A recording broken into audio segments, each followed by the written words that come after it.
The snow was coming down so hard it looked like the sky was being erased.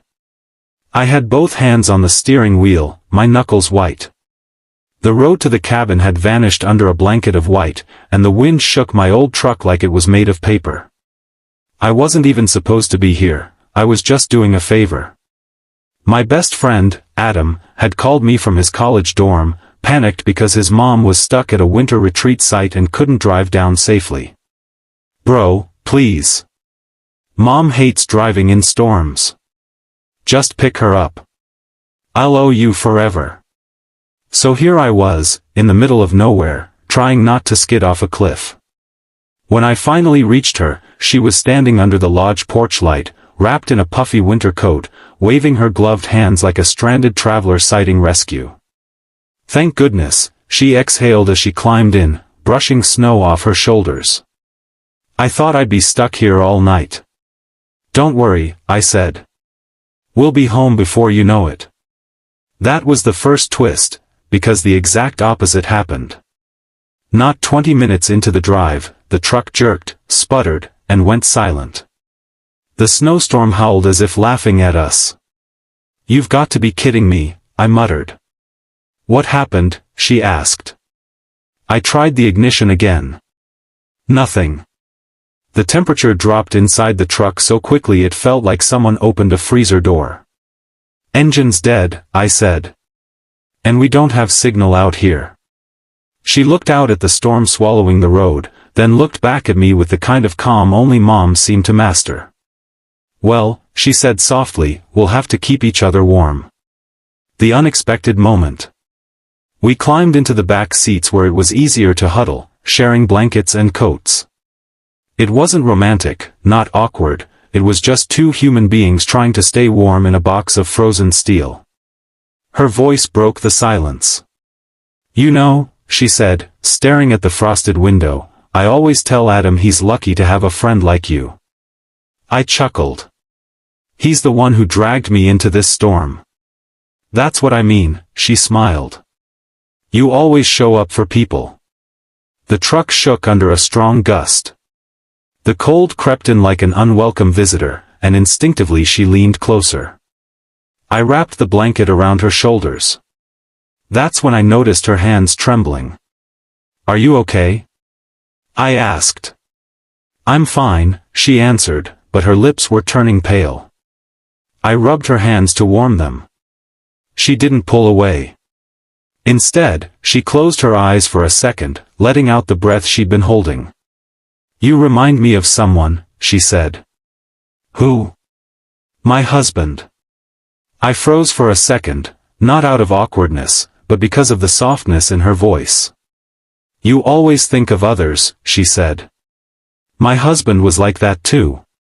He passed away 2 winters ago. The wind outside roared, but inside the truck, everything felt painfully still. I'm so sorry, I said quietly. She nodded, swallowing the lump in her throat. Winters are hard. They remind me of the night we lost him. Her voice cracked, and suddenly, the temperature wasn't the only thing hitting me in the chest. Without thinking, I placed a gentle hand on her shoulder. You don't have to talk about it. But I want to, she whispered. And she did. For the next hour, she told me stories, about the little traditions they had, the jokes he used to make, the stupid songs he sang while shoveling snow. She laughed. She cried. I listened. I tried to be the warmth she needed, literally and emotionally. And somewhere between her memories and the storm's fury, an unexpected realization hit me. Sometimes keeping someone warm isn't about blankets. It's about presence. The moment of compassion. After another hour, she began to shiver uncontrollably, even under the blanket. Hey, stay with me, I said, rubbing her arms. You're freezing. She leaned against my chest, and I held her tight, like a son would, like a friend would, like any human should when another human is hurting. Her breathing steadied. Thank you, she whispered. You have no idea how much this means. You'd do the same for me, I said. Maybe, she replied with a tired smile. But not everyone your age would sit in a cold truck for hours and make a lonely mom feel heard. I didn't know what to say. So I didn't say anything. I just held her, feeling her heartbeat gradually slow from fear to calm. The second twist. Just when hope started fading, headlights cut through the blizzard, bright, slow-moving beams sweeping toward us. A snowplow. We both jolted up. They see us. I shouted, banging on the window. Minutes later, a warm, heavy-gloved fist knocked back. "You folks all right in there?" the operator yelled over the wind. I helped her out of the truck, keeping an arm around her because her legs were weak from the cold. Inside the plow's warm cabin, she burst into tears, relief, exhaustion, gratitude all mixing together.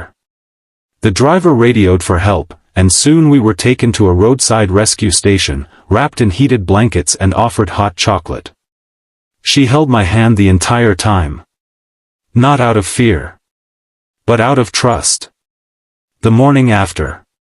When the storm passed and rescue teams cleared the roads, Adam arrived with a panicked look that melted into pure relief when he saw his mom.